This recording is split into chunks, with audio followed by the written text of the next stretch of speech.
খুব সহজভাবে ঘরে বসে তৈরি করে ফেলেছি চিকেন ভেজিটেবল কাবাব। আসসালামু আলাইকুম এভরিওয়ান, সবাই কেমন আছেন? আশা করি সবাই খুব ভালো আছেন। আবারও চলে এলাম আপনাদের মাঝে নতুন একটি রেসিপি নিয়ে। আজকে তৈরি করেছি দারুণ মজাদার চিকেন ভেজিটেবল কাবাব। এই কাবাবগুলো তৈরি করা কিন্তু খুবই সহজ, কোনো রকম ঝামেলা নেই, ঝটপট অল্প কিছু উপকরণ তৈরি করে ফেলা যায়। তো বেশি কথা না বাইরে চলেন এই মজাদার চিকেন ভেজিটেবল কাবাব তৈরির ফুল রেসিপিটি দেখে নেই। চিকেন কাবাব তৈরি করার জন্য প্রথমে আমি এখানে 1 কাপ পরিমাণ চিকেন কিমা নিয়ে নিয়েছি। এবার এর মধ্যে দিয়ে দিচ্ছি বাঁধাকপি কুচি। এখানে আমি হাফ কাপের মতন বাঁধাকপি কুচি দিয়ে দিচ্ছি। এবার এর মধ্যে দিয়ে দিচ্ছি গাজর কুচি। এখানে আমি হাফ কাপ পরিমাণ গাজর কুচি দিয়ে দিচ্ছি। সাথে দিয়ে দিচ্ছি পেঁয়াজ বাটা। এখানে আমি 2 টেবিল চামচ পরিমাণ পেঁয়াজ বাটা দিয়ে দিচ্ছি। সাথে দিয়ে দিব রসুন বাটা। এখানে আমি হাফ চা চামচ পরিমাণ রসুন বাটা দিয়ে দিচ্ছি। সাথে দিয়ে দিচ্ছি আদা বাটা হাফ চা চামচ পরিমাণ। এবার দিয়ে দিচ্ছি জিরা গুঁড়া হাফ চা চামচ, ধনিয়া গুঁড়া হাফ চা চামচ। সাথে দিয়ে দিচ্ছি লাল মরিচের গুঁড়া 1 টেবিল চামচ পরিমাণ। ঝালের পরিমাণটা কমিয়ে বাড়িয়ে দিতে পারেন। দিয়ে দিচ্ছি স্বাদ মতন লবণ হাফ চা চামচ পরিমাণ। সাথে দিয়ে দিয়েছি 1 টেবিল চামচ পরিমাণ সয়া সস। দিয়ে দিয়েছি একটি ম্যাজিক মশলাটা দিলে কিন্তু কাবাবের টেস্টটা বেশ ভালো আসে। এবার এর মধ্যে দিয়ে দিয়েছি নর্মাল টেম্পারেচার রাখা একটি মুরগির ডিম। এবার চিকেনের সঙ্গে সবগুলো উপকরণ খুব ভালোভাবে মেখে মিশিয়ে নিব। চিকেনের সঙ্গে সবগুলো উপকরণ খুব ভালোভাবে মেখে মিশিয়ে নিতে হবে, এতে করে কিন্তু কাবাবের টেস্টটা বেশ ভালো আসবে। তো এই পর্যায়ে দেখতেই পাচ্ছেন চিকেনের সঙ্গে সবগুলো উপকরণ আমি খুব ভালোভাবে মেখে মিশিয়ে নিয়েছি। এবার চিকেনের কিমার মধ্যে দিয়ে দিচ্ছি ময়দা। এখানে আমি 2 টেবিল চামচ পরিমাণ ময়দা দিয়ে দিচ্ছি। আপনারা চাইলে কিন্তু এখানে কর্নফ্লাওয়ারও ব্যবহার করতে পারেন। তো এরপর যে আমি চিকেনের কিমার সঙ্গে ময়দাগুলো খুব ভালোভাবে মেখে মিশিয়ে নিব। এই তো চিকেনের কিমার সঙ্গে ময়দাগুলো খুব ভালোভাবে মেখে মিশিয়ে নিয়েছি। এবার এই চিকেনের মিশ্রণগুলো আমি একটি সাইডে 20 মিনিটের মতন রেস্টে রেখে দিব। চিকেনের মিশ্রণগুলো 20 মিনিটের মতন রেস্টে রেখে দেওয়ার পরে এখান থেকে অল্প পরিমাণে চিকেনের কিমাগুলো হাতে নিয়ে আমি ছোট সাইজের একটি কাবাবের শেপ তৈরি করে নিব। তো এখানে আপনারা চাইলে কিন্তু গোল শেপও তৈরি করে নিতে পারেন, বাট আমি লম্বা শেপে তৈরি করে নিব। তো এই পর্যায়ে কিন্তু আমার লম্বা শেপে খুব সহজে একটি কাবাব তৈরি করে নেওয়া হয়ে গিয়েছে। এবার কাবাবগুলো আমি ভেজে নিব।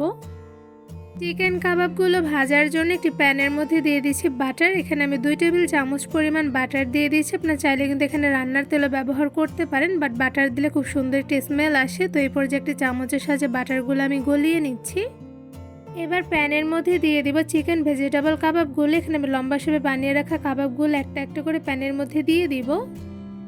চিকেন ভেজিটেবল কাবাবগুলো প্যানের মধ্যে দিয়ে দেওয়ার সময় চুলার আঁচটা একদম মিডিয়াম টু লোতে রেখে কাবাবগুলো দিয়ে দিতে হবে। তো এই পর্যায়ে কিন্তু আমি একটা একটা করে প্যানের মধ্যে চিকেন ভেজিটেবল কাবাবগুলো দিয়ে দিচ্ছি।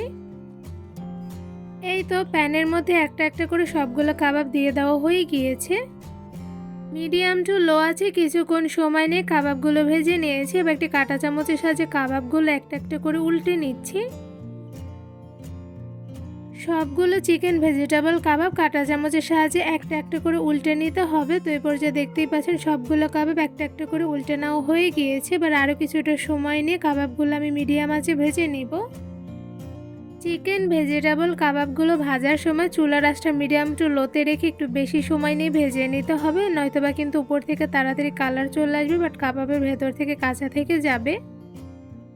কিছুক্ষণ সময় নিয়ে কাবাবগুলো ভেজে নিয়েছি। তো এই পর্যায়ে কাবাবের দুটো সাইডে কিন্তু খুব সুন্দর কালার চলে এসেছে। এই পর্যায়ে একটি কাঁটা চামচের সাহায্যে কাবাবগুলো একটা একটা করে উল্টে নিচ্ছি।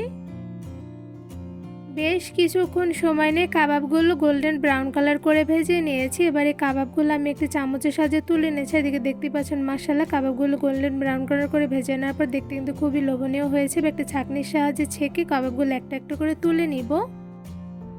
কাঁটা চামচের সাহায্যে সবগুলো চিকেন ভেজিটেবল কাবাবগুলো একটা একটা করে ঝুড়িতে তুলে নেওয়া হয়ে গিয়েছে।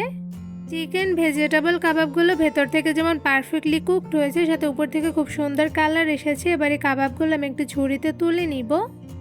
খুব সহজভাবে কোনো রকম ঝামেলা ছাড়াই শুধুমাত্র অল্প কিছু উপকরণ দিয়ে তৈরি করে ফেলেছি দারুণ মজাদার চিকেন ভেজিটেবল কাবাব। এই চিকেন ভেজিটেবল কাবাবগুলো দেখতে যেমন মাশাআল্লাহ সুন্দর হয়েছে, সাথে খেতে কিন্তু অসম্ভব মজাদার হয়ে থাকে। মজাদার চিকেন ভেজিটেবল কাবাবগুলো দেখতে কিন্তু মাশাআল্লাহ খুবই লোভনীয় হয়েছে। প্রত্যেকটা কাবাব কিন্তু গোল্ডেন ব্রাউন কালার করে ভেজে নেওয়ার পর দেখতে যেমন সুন্দর, সাথে খেতেও কিন্তু বেশ মজাদার হয়েছে। আমি একটা কাবাব আপনাদের একটু ভেঙে দেখাবো অ্যাকচুয়ালি ভেতর থেকে কেমন হয়েছে। তো এই পর্যায়ে দেখতেই পাচ্ছেন মাশাআল্লাহ ভেতর থেকে কিন্তু কাবাবের পারফেক্টলি কুকড হয়েছে। চিকেন ভেজিটেবল কাবাবগুলো বাটার দিয়ে ভাজার জন্য ভেতর থেকে খুব সুন্দর একটি ঘ্রাণ আসতেছে। এই চিকেন ভেজিটেবল কাবাবগুলো পরোটা বা রুটি দিয়ে খেতে যেমন ভালো লাগে, সাথে কিন্তু এমনি বা সস দিয়ে ভরিয়ে খেতে আর বেশ মজাদার লাগে। চিকেন ভেজিটেবল কাবাব তৈরির রেসিপিটি আপনাদের সবার কাছে কেমন লেগেছে তা অবশ্যই কমেন্ট করে জানাবেন। চিকেন কাবাব তৈরির রেসিপিটি ভালো লেগে থাকলে আমার চ্যানেলটি সাবস্ক্রাইব করে ভিডিওতে বেশি বেশি লাইক কমেন্ট শেয়ার করে আমার পাশেই থাকবেন। আজকে এখানে বিদায় নিচ্ছি, দেখাবো অন্য কোনো ভিডিওর মাধ্যমে। সবাই সুস্থ থাকবেন, ভালো থাকবেন, আল্লাহ হাফেজ।